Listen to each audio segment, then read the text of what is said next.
औषधि एवं टॉनिक।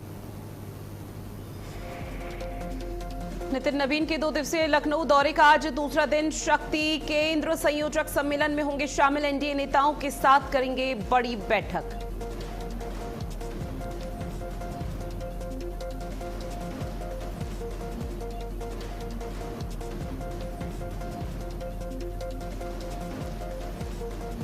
अमरनाथ यात्रा का चौथा जत्था हुआ रवाना। भगवती बेस कैंप से रवाना हुआ चौथा जत्था। बम बम भोले के जयकारों से गूंजी पहाड़ियां।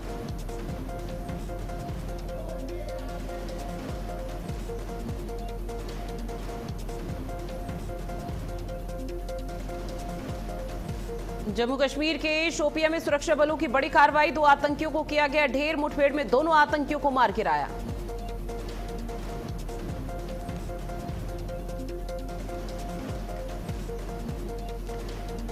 गाजियाबाद के लोनी में बुलडोजर का बड़ा एक्शन। 15 साल पुराना मजार ध्वस्त किया गया। इलाके में भारी पुलिस बल के बीच प्रशासन की बड़ी कार्रवाई।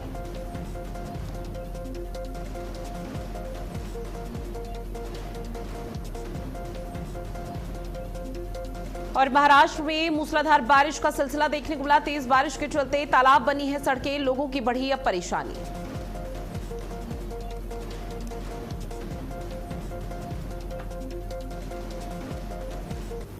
नमस्कार, आप देख रहे हैं भारत अपडेट। मैं हूं आपके साथ ऋतु भंडारी और शुरुआत करते हैं एक बड़ी खबर के साथ बुलेटिन की, जहां बीजेपी के राष्ट्रीय अध्यक्ष नितिन नवीन के उत्तर प्रदेश दौरे का आज दूसरा दिन है।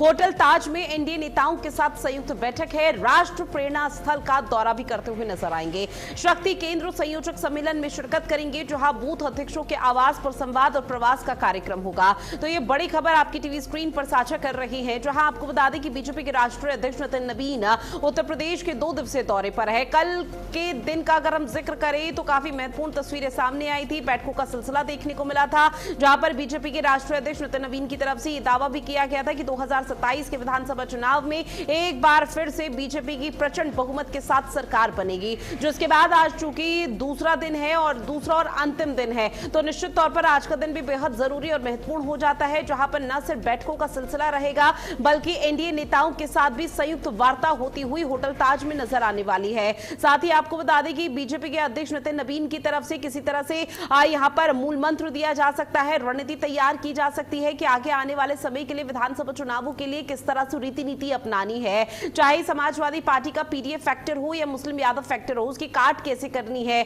उसका को लेकर भी मंथन इस बैठकों के माध्यम से किया जा रहा है। बूथ अध्यक्ष मंडल स्तर के आवास पर संवाद और प्रवास कार्यक्रम का आयोजन होगा और इसी के चलते कार्यकर्ताओं का मनोबल बूस्ट किया जाएगा। कार्यकर्ताओं को समझाया जाएगा कि बूथ स्तर पर अपने आप को मजबूती कैसे देनी है। घर घर तक यहां पर एक अभियान चलाया जाएगा 2027 के विधानसभा चुनाव से पहले, ताकि महिलाओं को और घर के हर एक सदस्य को यह बताया जा सके कि डबल इंजन सरकार की तरफ से क्या क्या योजनाएं इस वक्त उत्तर प्रदेश में संचालित की गई है, जिसका लाभ पंक्ति में बैठे हर एक व्यक्ति को मिल रहा है। और अगर कोई चूक भी गया है तो उसको भी लाभ मिले, उसको वो बड़ी सहूलियत मिले, सौगात मिले राज्य सरकार की तरफ से। अब इसी उद्देश्य के तहत यहां पर एक विशेष अभियान की तैयारी है। राष्ट्र प्रेरणा स्थल का भी दौरा करते हुए नितिन नवीन नजर आने वाले हैं। शक्ति केंद्र संयोजक सम्मेलन में भी शिरकत करते हुए देखने को मिलेंगे नितिन नवीन। तो ये बड़ी खबर और ऐसे में लगातार आप तक साझा कर रहे हैं, जहां नितिन नवीन आपको बता दें कि उत्तर प्रदेश के दौरे पर है और ऐसे में ये जो दौरा है बेहद महत्वपूर्ण कई मायनों में माना जा रहा है, क्योंकि सीधे तौर पर इसे कहा जा रहा है कि बंगाल में जो जीत हुई है बीजेपी की, उसके बाद उत्तर प्रदेश पर हर किसी की नजरें टिकी हुई है। बंगाल में 15 साल का सूखा समाप्त करके बीजेपी की वापसी हुई है और जो यहां पर टीएमसी का सफाया हुआ, उसी तरह से एक बार फिर से तीसरी बार अपना कार्यकाल को आगे बढ़ाने की कवायद यहां पर की जा रही है, जहां पर चुनावी शंखनाद का जो बिगुल है वो कल से फूंक चुका है। बीजेपी के राष्ट्रीय अध्यक्ष नितिन नवीन की तरफ से सियासी बिसात बिछाई जा रही है, आगे की रणनीति तैयार की जा रही है। उस रीति नीति के माध्यम से कोशिश ये की जा रही है कि सत्ता और संगठन के बीच में तालमेल बैठाया जा सके, सत्ता और संगठन के बीच में सामंजस्य वाली स्थिति बनी रहे। किसी भी तरह से कोई अंदरूनी कलह, अंदरूनी यहां पर स्तर पर कोई ऐसी चीजें देखने को ना मिल पाए जो कि अब सामने किसी के भी या विपक्षी पार्टियों के या उत्तर प्रदेश के लोगों के बीच में वो अंदरूनी कलह की चीजें क्लियर हो। लेकिन इस बीच आपको बता दें कि बीजेपी के राष्ट्रीय अध्यक्ष नितिन नवीन की तरफ से कोशिश ये की जा रही है कि उत्तर प्रदेश का 2027 का विधानसभा चुनाव फतेह कर लिया जाए और एक बार फिर से बीजेपी का शासन यहां पर रिपीट हो। और अगर 2027 में वापस से बीजेपी यहां पर सत्ता में काबिज होती है तो फिर उसके लिए आगे की राह राहें आसान करने के लिए 2029 के लोकसभा चुनाव के लिए भी यहां पर कड़ी मशक्कत की जा रही है, क्योंकि कहा यही जाता है कि दिल्ली का जो रास्ता होता है वो उत्तर प्रदेश की राजधानी लखनऊ से होकर गुजरता है, और ऐसे में उत्तर प्रदेश में बीजेपी की वापसी वापस से होती है तो निश्चित तौर पर 2029 के लोकसभा चुनाव पर भी हर किसी की नजर टिकी है, क्योंकि एक तरफ से सेमीफाइनल है तो वो फाइनल मुकाबला रहेगा। लेकिन होटल ताज में एनडीए नेताओं के साथ संयुक्त बैठक करते हुए नजर आने वाले हैं। इसके साथ ही आपको बता दें कि राष्ट्र प्रेरणा स्थल का भी दौरा नितिन नवीन की तरफ से किया जाएगा। कार्यकर्ताओं से लगातार बातचीत की जा रही है। बीजेपी के कार्यकर्ताओं में यहां पर खासा उत्साह है, जहां पर बीजेपी के कार्यकर्ताओं को लगातार रीति नीति तैयार कराई जा रही है। वो मूल मंत्र दिए जा रहे हैं कि उन रीति नीति के तहत कैसे वो धरातल पर काम करें, कैसे लोगों के बीच जाए, कैसे लोगों तक तमाम योजना का लाभ पहुंच रहा है, इसकी जानकारी दी जाए। और डबल इंजन सरकार की तरफ से जो तमाम प्रयास और सौगात दी जा रही है उसको लेकर क्या कुछ जानकारी और अवगत किस तरह से लोगों को कराना है, इन तमाम चीजों को लेकर मंथन का सिलसिला देखने को मिल रहा है। कल भी कई दफा बैठक हुई थी तमाम दिग्गजों के साथ, और आज भी एक बार फिर से बैठकों का सिलसिला देखने को मिलेगा। साथ ही प्रतापगढ़ से बड़ी खबर है। सीएम योगी आदित्यनाथ 7 जुलाई को प्रतापगढ़ के दौरे पर है। सीएम योगी आदित्यनाथ जेआईसी मैदान में जनसभा को संबोधित करेंगे। योगी आदित्यनाथ के आगमन पर आईजी प्रयागराज अजय मिश्रा प्रतापगढ़ पहुंचे, जहां आईजी ने पार्किंग और सुरक्षा घेरों को लेकर एसपी को निर्देश दे दिए हैं। तैयारियों को लेकर अधिकारियों से ने जायजा लिया है। सुरक्षा व्यवस्था को लेकर तैयारियों में प्रशासनिक अमला जुटा हुआ है। तो ये प्रयागराज का दौरा बेहद महत्वपूर्ण, जहां आपको बता दें सीएम योगी आदित्यनाथ के आगमन को लेकर लगभग सभी तैयारी हो चुकी है। पार्किंग और सुरक्षा को लेकर एसपी को दिशा निर्देश दिए गए हैं। एसपी मौके पर तत्काल प्रभाव से पहुंचे, निरीक्षण किया गया। ऐसे में उनके दौरे को लेकर जो तैयारी धरातल पर की जा रही है उसमें कोई कोर कसर ना रहे, इस चीज का ध्यान दिया जा रहा है। तो सीएम योगी आदित्यनाथ 7 जुलाई को प्रतापगढ़ के दौरे पर रहेंगे, और ये प्रतापगढ़ का दौरा बेहद महत्वपूर्ण माना जा रहा है, जहां योगी आदित्यनाथ की तरफ से प्रतापगढ़ वासियों को बड़ी सौगात दी जाएगी। तो एक तरफ संगठन को मजबूत करने का प्रयास दूसरी तरफ जारी है, लेकिन वही सीएम योगी आदित्यनाथ और राज्य सरकार का जिक्र किया जाए तो लगातार जिले दर जिले दौरा कर रहे हैं। लोगों को बड़ी सौगात दी जा रही है। जनसभा को जब संबोधित किया जाता है तो न सिर्फ लोगों को उन तमाम योजनाओं के बारे में जानकारी साझा की जाती है सीएम की तरफ से, बल्कि योगी आदित्यनाथ बिना नाम लिए विपक्ष पर भी निशाना साधते हैं, क्योंकि अभी तक तमाम ऐसी उपलब्धि है जो योगी आदित्यनाथ के नाम पर दर्ज की गई है, जिसमें 2017 से पहले किस तरह से लॉ एंड ऑर्डर था, कानून व्यवस्था क्या कुछ थी, 2017 से पहले बीमारू राज्य, स्वास्थ्य और तमाम चीजें जिसको लेकर सीएम योगी आदित्यनाथ की तरफ से जिक्र किया गया कि सभी व्यवस्थाएं चरमराई थी। लेकिन 2017 के बाद से लगातार बदलाव हुआ है, और जब बात सिर्फ एक जिले की आ जाती है, यानी कि जहां जहां सीएम योगी आदित्यनाथ जाते हैं तो वहां पर पहले प्रतापगढ़ में क्या कुछ हुआ करता था, लेकिन अब प्रतापगढ़ कैसे बदलाव कर रहा है, बदलाव की दिशा और दशा तय की जा रही है, उसका जिक्र भी किया जाता है। तो निश्चित तौर पर समझा जा सकता है कि योगी आदित्यनाथ का यह दौरा कितना महत्वपूर्ण हो जाता है। योगी आदित्यनाथ के आगमन को लेकर आईजी प्रयागराज मौके पर पहुंचे, निरीक्षण किया गया। पार्किंग सुरक्षा को लेकर एसपी को निर्देश दे दिए गए हैं। सीएम योगी आदित्यनाथ चूंकि 7 जुलाई को आएंगे, उनके दौरे को लेकर किसी भी तरह की कोई लापरवाही की तस्वीरें सामने ना आने पाए, इस चीज का विशेष ध्यान लगातार दिया जा रहा है। और इसके साथ ही जो तमाम वहां पर लोग मौजूद रहेंगे, जब जमावड़ा यहां पर देखने को मिलेगा आम जनमानस का, सीएम योगी आदित्यनाथ को सुनने के लिए पहुंचेंगे, तो उस दौरान भी लोगों को परेशानी ना हो, इस बात का भी विशेष ध्यान दिया जा रहा है, और उसी के तहत लगातार तैयारी की जा रही है। तो सीएम योगी आदित्यनाथ जेआईसी मैदान में जनसभा को संबोधित करेंगे, जहां तमाम बड़ी सौगात सीएम की तरफ से दी जाने वाली है। और ऐसे में ये जो दौरा है प्रतापगढ़ का, वो सीएम योगी आदित्यनाथ का बेहद महत्वपूर्ण माना जा रहा है, जहां पर आने वाले समय में विधानसभा चुनाव होने हैं, लेकिन उससे पहले लगातार योगी आदित्यनाथ की तरफ से दौरे किए जा रहे हैं। जेआईसी मैदान में एक बड़ी जनसभा को संबोधित करेंगे। सदर और विश्वनाथगंज विधानसभा क्षेत्र की कई विकास परियोजनाओं का लोकार्पण और शिलान्यास होगा। राजकीय इंटर कॉलेज यानी कि जेआईसी मैदान में प्रतापगढ़ सीएम योगी आदित्यनाथ पहुंचते हुए नजर आएंगे, जनसभा को संबोधित करेंगे। कई विभिन्न विकास कार्य ऐसे हैं जो कि लंबे समय से धरातल पर पेंडिंग बताए जा रहे थे, जिसकी यहां पर प्रतापगढ़ वासियों की तरफ से मांग भी की जा रही थी, वो अब उनको समर्पित कर दिया जाएगा। सुरक्षा और व्यवस्थाओं की तैयारी का जायजा लेने के लिए प्रयागराज जोन के आईजी अजय कुमार मिश्रा और एसपी दीपक भुकर ने कार्यक्रम स्थल का निरीक्षण भी किया है। और ऐसे में योगी आदित्यनाथ के दौरे को लेकर लगभग सभी तैयारी पूर्ण हो चुकी है। अब महज इंतजार है योगी आदित्यनाथ का, जब वो यहाँ पर पहुंचेंगे तो किस तरह से चीजें यहाँ पर देखने को मिल पाती है और सीएम की तरफ से क्या कुछ बड़ी सौगात दी जाती है। क्योंकि आपको बता दें कि 7 जुलाई की वो ऐतिहासिक तारीख होगी जब प्रतापगढ़ वासी सीएम योगी आदित्यनाथ को अपने समक्ष देखेंगे। पुलिस प्रशासन पूरी तरह से अलर्ट मोड पर है। सुरक्षा व्यवस्था को चाक चौबंद करने की व्यापक तैयारी की जा रही है। वहीं आपको बता दें कि पुलिस महानिरीक्षक और प्रयागराज परिक्षेत्र अजय कुमार मिश्रा ने प्रतापगढ़ का दौरा भी किया। उन्होंने पुलिस अधीक्षक दीपक भूकर और जिले के अन्य कई अधिकारी जो उनके साथ मौजूद थे उन्हें विस्तृत समीक्षा बैठक के माध्यम से दिशा निर्देश जारी कर दिए हैं कि सीएम यहां पहुंचे तो किसी भी तरह की कोताही लापरवाही की तस्वीरें सामने ना आने पाए और ऐसे में कोई चूक नहीं होनी चाहिए। इस बात का भी ध्यान देने का जिक्र यहां पर किया गया है। साथ ही बैठक में मुख्यमंत्री के प्रस्तावित कार्यक्रम से जुड़े हर पहलू पर गहनता से चर्चा हुई। इसमें सुरक्षा, कानून व्यवस्था, यातायात संचालन, पार्किंग, वीआईपी आवाजाही, रूट डायवर्जन और बैरिकेडिंग, ड्यूटी प्लान और कार्यक्रम स्थल पर तैनात पुलिस बल की जिम्मेदारियों की बारीकी से समीक्षा की है। अब ऐसे में आईजी अजय कुमार मिश्रा ने अधिकारियों को निर्देश भी दिए कि किसी भी स्तर पर लापरवाही बर्दाश्त नहीं की जाएगी और सभी व्यवस्थाएं समय से पहले पूरी कर भी ली जाएं ताकि आने वाले समय के लिए पहले से ही तैयारी यहां पर पूर्ण रूप से धरातल पर संपूर्ण तरीके से देखने को मिल पाए। उन्होंने थाना प्रभारी सहित सभी अधिकारियों को संवेदनशील स्थलों पर विशेष निगरानी रखने और सुरक्षा प्रोटोकॉल का 100% पालन सुनिश्चित करने के निर्देश दिए। पुलिस अधीक्षक को जो निर्देश दिए गए हैं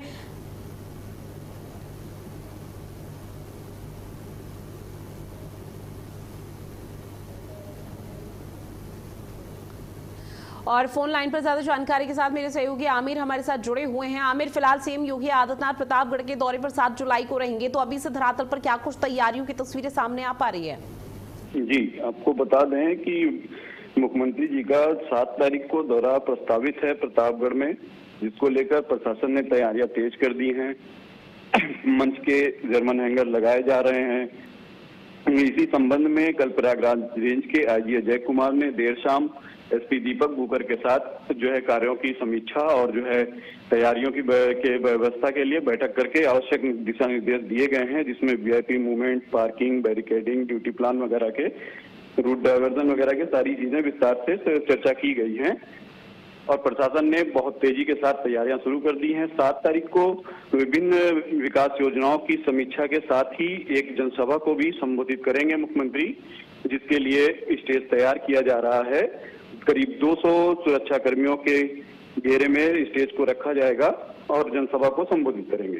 जी, निश्चित तौर पर। और देखिए, बेहद महत्वपूर्ण माना जा रहा है योगी आदित्यनाथ का दौरा, लेकिन तमाम ऐसी योजनाएं हैं जो कि अब सीधा प्रतापगढ़ वासियों के नाम हो जाएंगी। उन योजनाओं में क्या कुछ जानकारी की कौन कौन सी ऐसी योजनाएं जो लंबे समय से अधर में लटकी हुई थी और अब प्रतापगढ़ वासियों के नाम? जी, कुछ योजनाएं हैं जैसे कि जो है क्या कहते हैं इलाहाबाद प्रयागराज के जो चौड़ीगढ़ का जो भी जो है मुद्दा है, जिसके संबंध में जो है नगरवासियों को उम्मीद है कि कोई शुभ संकेत मिल सकते हैं। अब बाकी लंबित योजनाओं की समीक्षा और जो है तैयारियों की दिशा निर्देश जो है क्या कहते हैं देने की भी जानकारी सामने आई है। आमिर, फिलहाल जब अधिकारी मौके पर पहुंचे, निरीक्षण किया गया, तो मौके पर क्या कोई अव्यवस्था देखने को मिल पाई जिसको लेकर आगे आने वाले समय के लिए एसपी या फिर तमाम अधिकारियों को निर्देश दे दिए गए हो? जी, ऐसी कोई अव्यवस्था की जो है क्या कहते हैं सूरत यहाँ पर नजर नहीं आई है। हालांकि प्रशासन कल दिन से ही जो है क्या कहते हैं व्यवस्था को चाक चौबंद करने में लगा हुआ है। नगर की साफ सफाई व्यवस्था, नालियां जो है क्या कहते हैं साफ की जा रही हैं, रोडें चकाचक की जा रही हैं, मैदान को पूरी तरीके से रात भर में साफ कर लिया गया है, जहां तक उम्मीद है कि आज दिन भर के अंदर सारी तैयारियां पूर्ण कर ली जाएंगी। अब देखिए, 7 जुलाई की तारीख होगी जब योगी आदित्यनाथ प्रतापगढ़ में होंगे और प्रतापगढ़ वासियों से भी मुलाकात और बीजेपी कार्यकर्ताओं में भी खासा उत्साह होगा। लेकिन चूंकि काफी यहाँ पर जो काफिला है वो भारी भरकम देखने को मिल पाएगा, तो उसको लेकर रूट डाइवर्ट किया गया है क्या? रूट डाइवर्जन का प्लान अभी जो चर्चा किया है अजी ने जो है एसपी दीपक भूकर के साथ, लेकिन उसका कोई अभी जो है क्या कहते हैं ऑथेंटिक जो है रूट मैप जारी नहीं किया गया है। ठीक है आमिर, जानकारी आपने साझा की है उसके लिए बहुत शुक्रिया आपका। अगली बड़ी खबर, पूर्व केंद्रीय मंत्री रामविलास पासवान की जयंती आज है। आपको बता दें कि सीएम योगी आदित्यनाथ ने रामविलास पासवान को श्रद्धांजलि दी है। उन्होंने शोषितों के हित की रक्षा के लिए संघर्ष किया है। साथ ही सीएम योगी आदित्यनाथ ने लिखा कि सामाजिक न्याय के लिए उनका योगदान अविस्मरणीय रहा है। तो बड़ी खबर, जहां आपको बता दें कि आज पूर्व केंद्रीय मंत्री रामविलास पासवान की जयंती है, उसको लेकर सीएम योगी आदित्यनाथ ने एक सोशल मीडिया प्लेटफॉर्म एक्स पर एक पोस्ट किया। उन्होंने लिखा कि जो उनका कार्यकाल था, जो उनका विचारधारा थी, वो अविस्मरणीय है और ऐसे में उनको श्रद्धांजलि अर्पित की गई। साथ ही उन्होंने कहा कि उन्होंने शोषितों के हित में कई महत्वपूर्ण कदम उठाए हैं अपने कार्यकाल में। जहां पूर्व केंद्रीय मंत्री रामविलास पासवान की जयंती को लेकर सीएम योगी आदित्यनाथ का ये पोस्ट, सीएम योगी आदित्यनाथ ने लिखा कि पूर्व केंद्रीय मंत्री रामविलास पासवान की जयंती पर विनम्र श्रद्धांजलि। उन्होंने आजीवन शोषित और वंचितों के हितों की रक्षा के लिए संघर्ष किया। सामाजिक न्याय के लिए उनका योगदान अविस्मरणीय रहेगा। तो सीएम योगी आदित्यनाथ का ये पोस्ट आपकी टीवी स्क्रीन पर साझा कर रहे हैं। इस बीच एक और बड़ी खबर, चढ़ावा चोरी मामले से जुड़ी हुई बड़ी खबर है। 5 आरोपियों से आज जेल में पूछताछ होनी है। आरोपियों से जेल में पूछताछ अयोध्या की पुलिस करेगी। आपको बता दें कि पुलिस को पूछताछ की इजाजत दे दी गई है और अब अयोध्या पुलिस 5 आरोपियों से पूछताछ करेगी। हालांकि 8 आरोपी इस वक्त जेल की सलाखों के पीछे बंद है, लेकिन 5 आरोपी वो हैं जिनके ठिकानों से भारी भरकम नकद मिले थे, लाखों के रुपए मिले थे और कई ज्वेलरी और आभूषण भी यहाँ पर बरामद किए गए हैं। लेकिन अब अयोध्या पुलिस लगातार परमिशन मांग रही थी कि इस पूरे मामले पर उनको एक बार पूछताछ करने दी जाए। अब चूंकि उनको पूछताछ के लिए इजाजत दे दी गई है, परमिशन दे दी गई है, तो अब चढ़ावा चोरी मामले को लेकर 5 आरोपियों से आज पूछताछ होती हुई नजर आएगी। और ऐसे में जो जेल की सलाखों के पीछे हैं, वो माना जा रहा है कि कई बड़े खुलासे हो सकते हैं। जहां एक तरफ आपको बता दें कि लगातार एसआईटी की टीम इस पूरे मामले को लेकर कार्रवाई कर रही है, तो वहीं अयोध्या पुलिस भी पूरी तरह से एक्शन मोड में नजर आ रही है। और अब 5 आरोपियों से पूछताछ होगी और 5 आरोपियों से जब पूछताछ का सिलसिला बढ़ाया जाएगा तो निश्चित तौर पर कई बड़ी चीजें यहां पर सामने आ सकती है। क्योंकि अभी तक की जांच के मुताबिक ये बताया जा रहा है कि मंदिर के काउंटिंग रूम से हर दिन 6 से 8 लाख रुपए चोरी किए गए थे। जहां आरोपियों ने सीसीटीवी कैमरों के ब्लाइंड स्पॉट का फायदा उठाया, पैसों को वॉशरूम जैसी जगहों पर छुपाया और बाद में बाहर निकाला गया। और सोने के बिस्कुट में बदलने का भी एंगल यहां पर सामने आ रहा है। बैंक कर्मी ट्रस्टियों पर शिकंजा कसा जा रहा है, जिसके चलते अब 5 आरोपी इस वक्त जेल की सलाखों के पीछे हैं। हालांकि 8 ये संख्या है, लेकिन अब 5 आरोपियों से पुलिस की पूछताछ यहां पर देखने को मिल पाएगी।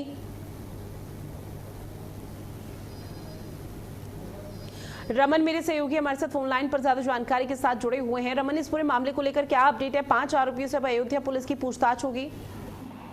बिल्कुल, आपको बता दें कि राम मंदिर चंदा चोरी मामले में जिस तरीके से एसआईटी की भी जांच चल रही है और पुलिस भी लगातार अपनी तफ्तीश कर रही है, और इसमें जो 5 जो आरोपी थे, अयोध्या पुलिस को उनसे पूछताछ करने की इजाजत मिली है, जिसमें अनुकल्प मिश्रा, लवकुश मिश्रा, राम शंकर यादव, टिन्नू यादव, करुणेश पांडे, मनीष यादव से रविवार को पुलिस पूछताछ करेगी। पूछताछ में तमाम वो सवाल करेगी जिससे कि ये पता लगाया जा सके कि आखिर किस किस व्यक्ति के तार इस चंदा चोरी से जुड़े हुए हैं और किसके कहने पर चोरी होती थी, किसके संरक्षण में चोरी होती थी, कौन इन लोगों का मसीहा था।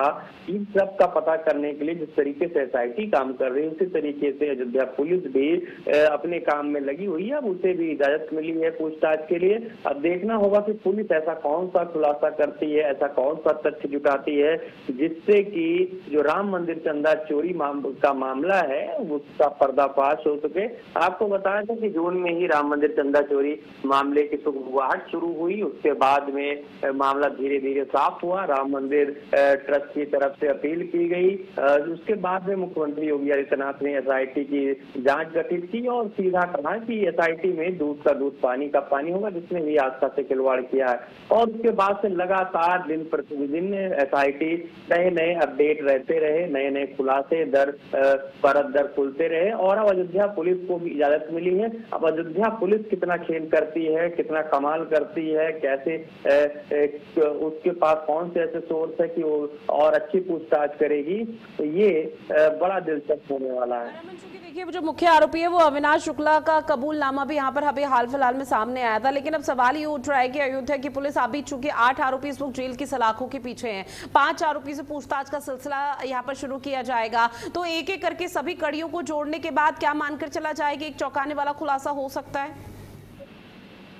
बिल्कुल, क्योंकि SIT क्योंकि हालांकि स्पेशल टीम है, उसकी पूछताछ अलग है, लेकिन अयोध्या पुलिस क्योंकि अयोध्या पुलिस वहीं के उसका एक अलग सिस्टम है, उसका अलग उसके अलग सोर्स हैं, तो हो सकता है कि उसकी जो पूछताछ हो वो एक विशेष तरीके और कुछ अलग खुलासा भी कर सकते अयोध्या पुलिस।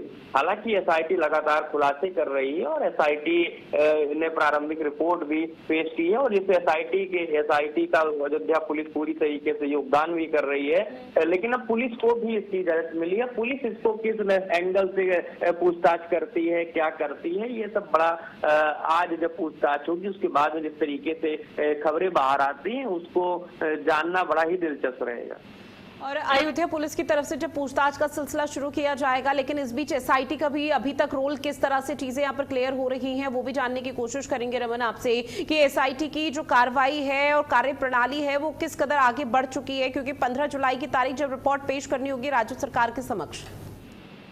बिल्कुल, SIT जब से गठित हुई, SIT में पूछताछ कमिश्नर विश्वास पंत ने शुरू की और उसके बाद से लगातार आपको बता दें, पहले तो मुकदमा हुआ, फिर गिरफ्तारी हुई, फिर उन लोगों से पूछताछ हुई, पूछताछ के बाद उनकी निशानदेही पे लूट का माल भी पकड़ा गया, आभूषण भी मिले और तमाम ऐसे तथ्य मिले जो सीधा सीधा चंदा चोरी मामले से कनेक्ट करते हैं। SIT जांच के बाद ही जिसे लगभग हर दूसरे दिन एक नया खुलासा हुआ है और जैसे कि तारीख बढ़ाई गई है 15 जुलाई, यानी आज से 10 दिन बचे हैं कि 15 जुलाई के अंदर SIT को अपनी रिपोर्ट पेश करनी है। और जानकारी साझा की उसके लिए बहुत शुक्रिया रमन मिश्रा आपका। और इस बीच एक और बड़ी खबर है, अमरनाथ यात्रा के लिए चौथा जत्था रवाना हो चुका है। भगवती बेस कैंप से रवाना हुआ जत्था, जहां कड़ी सुरक्षा के बीच श्रद्धालु रवाना हुए हैं। आपको बता दें कि तमाम CRPF और सुरक्षा बलों की उपस्थिति वहां पर देखने को मिल रही है। हाई सिक्योरिटी यहां पर की गई है, किसी भी तरह की कोई लापरवाही कोताही बर्दाश्त नहीं की जाएगी, क्योंकि कई संवेदनशील और अति संवेदनशील इलाकों से इस यात्रा को गुजरना है, तो उस लिहाज से बेहद जरूरी हो जाता है कि श्रद्धालुओं को कोई दिक्कत ना हो।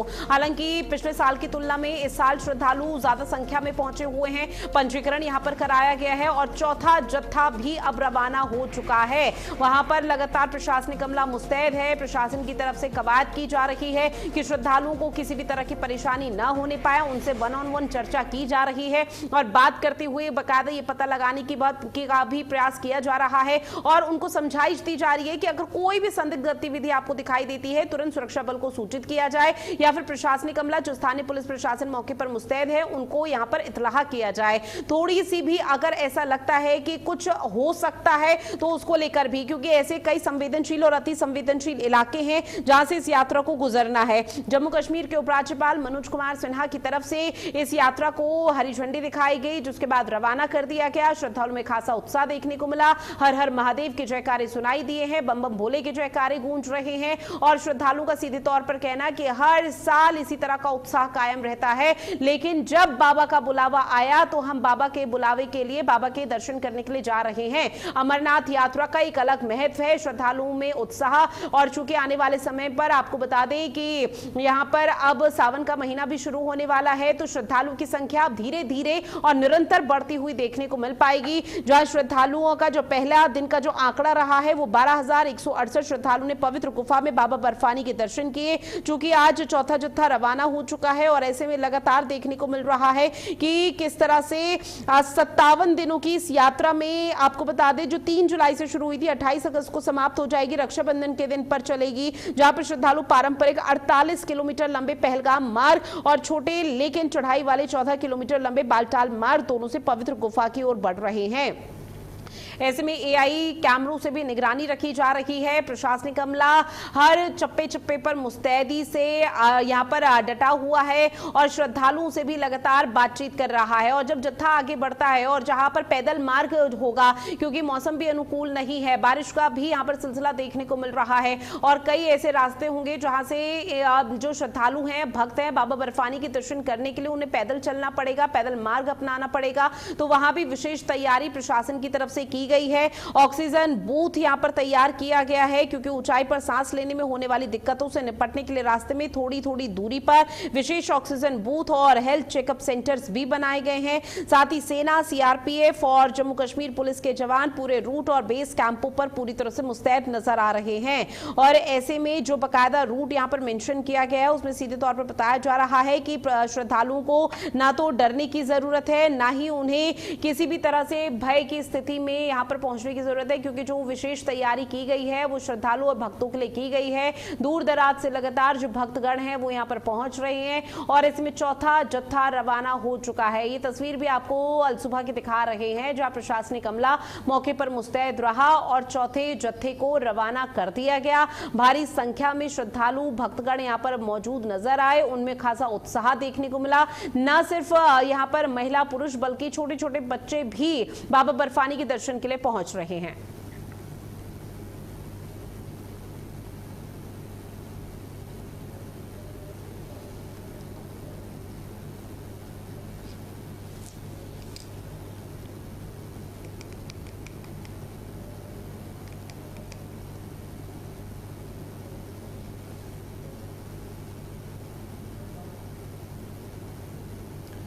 और चलिए इस बुलेटिन में फिलहाल के लिए इतना ही। आप बने रहिएगा भारत अपडेट के साथ, लेकिन इससे पहले नजर डालते हैं अब तक की सुर्खियों पर।